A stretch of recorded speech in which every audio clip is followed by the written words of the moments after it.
Hello নমস্কার বন্ধুরা, আজকে আমরা জানব গাড়ির নম্বর প্লেটের রঙের অর্থ কী। তো চলো শুরু করা যাক। প্রথমে সাদা রঙের প্লেট।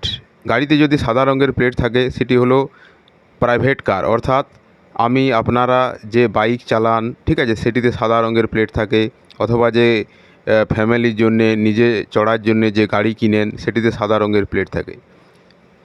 তারপরে হচ্ছে হলুদ রঙের প্লেট। এটি হচ্ছে বাণিজ্যিক যানবাহন।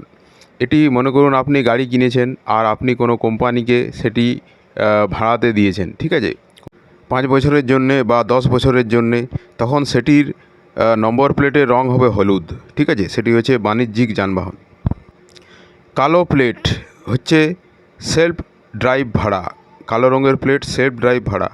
সবুজ রঙের প্লেট, যদি সবুজ রঙের নম্বর প্লেট থাকে তো সেটি বৈদ্যুতিক যানবাহন হবে, ঠিক আছে। আপনি যদি গাড়ি কিনেন আর বৈদ্যুতিক কোম্পানিকে ভাড়া দেন তাহলে সেটির নম্বর প্লেটের রং হবে সবুজ।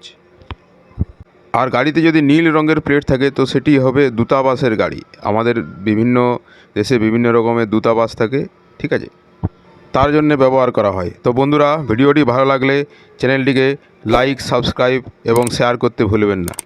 ধন্যবাদ।